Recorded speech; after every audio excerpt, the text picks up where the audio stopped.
Mamdani, M-A-M-D-A-N-I. You should learn how to say it. M-A-M-D-A-N-I.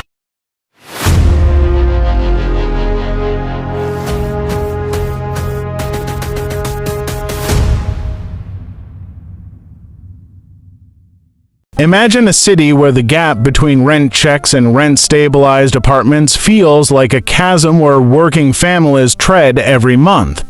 Imagine riding a crowded bus, watching the skyline from a subway window, hearing kids laugh in a public school hallway, and knowing that for many New Yorkers, these small scenes come with big pressure.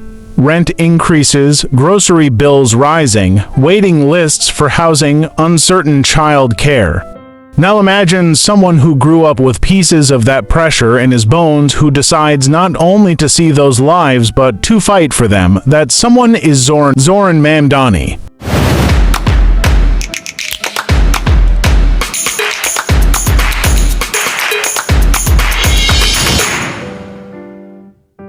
The newly elected mayor of New York City, his story bends across continents and cultures and now carries the hopes and fears of millions.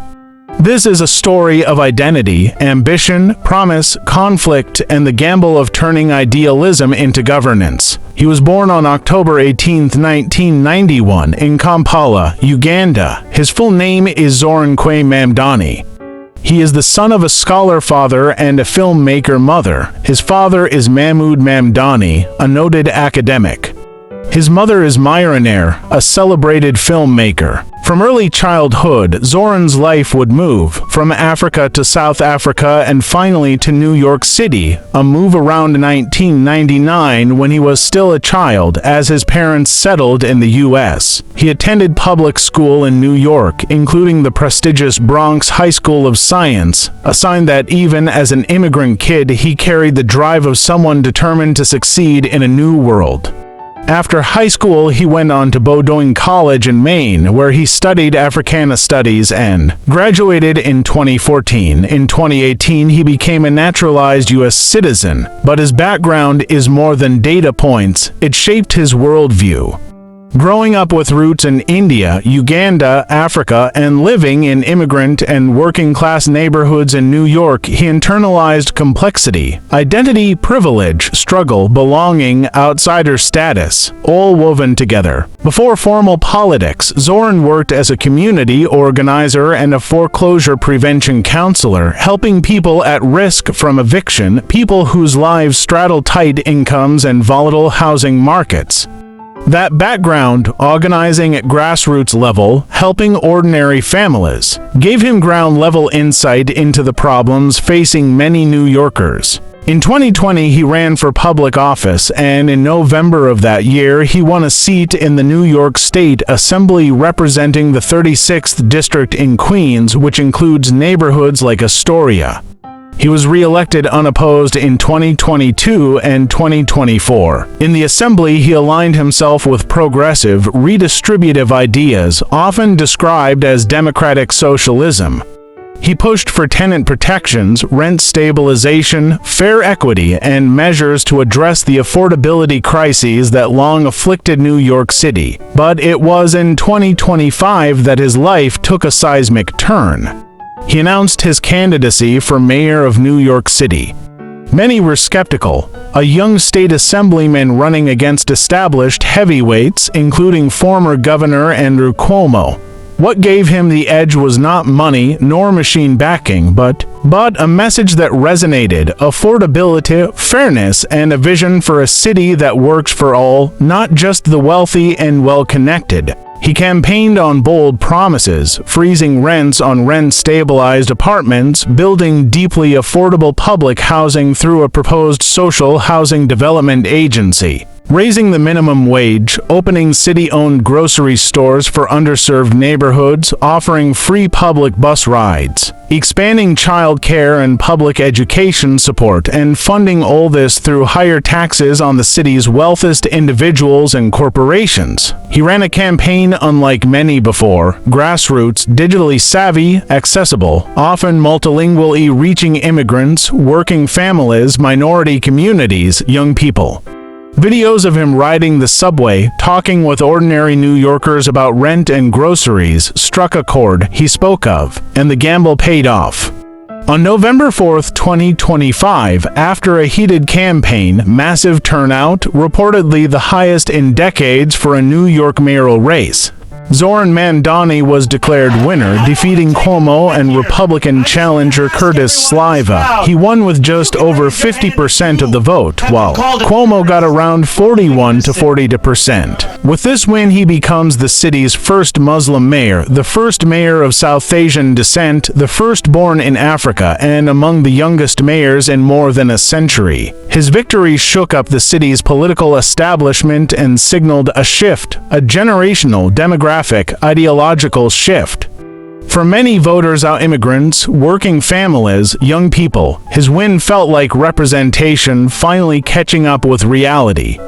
For others, it triggered concerns, criticism, skepticism. Could ideals survive the brutal practicality of city budgets, union contracts, corporate pressures, fiscal constraints, public safety concerns? Because even as his agenda promises sweeping change, governing a city like New York means dealing with systems built over decades, housing stock owned privately, complex financing rules, powerful interests, deep inequalities. Critics point out that promises of free buses or steep rent freezes, while appealing, may run into legal and fiscal obstacles. Some warn that raising taxes on corporations and the wealthy could stoke capital flight or cut jobs. Others worrying about the political backlash over his stances on foreign policy and social issues. Still, supporters view him as a bridge between immigrant neighborhoods and power corridors, between youthful energy and institutional governance, between idealism and pragmatism. His background, they argue, give him empathy and credibility. His campaign proved that grassroots, people-centered, politics can win in a city long ruled by wealth and legacy. Now, as he prepares to assume office on January 1, 2026, all eyes are on implementation. Will city-owned groceries appear? Will buses really become free? Will rent freezes hold against lobbying and market pressure? Will New Yorkers see real relief, or will the gap between campaign promises and governing reality grow wide? His success or failure will matter far beyond New York. In an era of rising inequality, climate stress, housing crises, and polarized politics, many cities around the world are watching. If Mamdani pulls even a fraction of his plan off, it could become a blueprint for urban governance in global cities. If he fails, it may reinforce cynicism about progressive politics. Because this isn't just the story of a man. It's the story of a city, of hope, risk, struggle, identity, and the promise that politics can sometimes be more than a game. It's the story of millions of lives that depend on rent checks, bus rides, school lunches, and affordable care, and now it's the story of New York under Zohran Mamdani's leadership. And yet, beneath the headlines and historic firsts, there is something more human at stake, the daily choices that reveal what kind of leader he intends to be. Every neighborhood visit, every budget draft, every meeting with unions, business owners, or tenant groups will test the balance between conviction and compromise. New Yorkers don't expect miracles, but they do expect movement, proof that their struggles aren't just talking points but priorities. As Mamdani steps into City Hall, the question is not only whether he can transform policy, but whether he can transform trust in what government can deliver. The clock is ticking and the city holds its breath. Every day in New York will be a test, not just of policy, but of willpower, collaboration, and courage. Subways will run, schools will open, and neighborhoods will continue to hum with life, but behind the hum lies a question: can one mayor, one administration, truly bend the arc of such a massive, complicated city toward fairness? Can bold promises survive the friction of real-world governance, where every decision ripples through millions of lives? And yet, hope is contagious. Communities that have long felt invisible are now being heard. Immigrants, working families, students, and longtime residents alike are watching, calculating, imagining, and believing that change might just be possible. Every bus ride, every rent check, every school lunch now carries a story, a challenge, and a possibility. Zahran Mamdani's journey is only beginning, and with it, the city's story enters a chapter that could redefine what leadership means in the 21st century. So, stay close, witness the trials, the victories, the setbacks. Because this is more than politics, it's the heartbeat of a city, and the world is listening. So friends, what did you think of this video? And what are your thoughts on Zahran Mamdani, his journey, his vision, and his impact? Share your opinions and let us know in the comments below.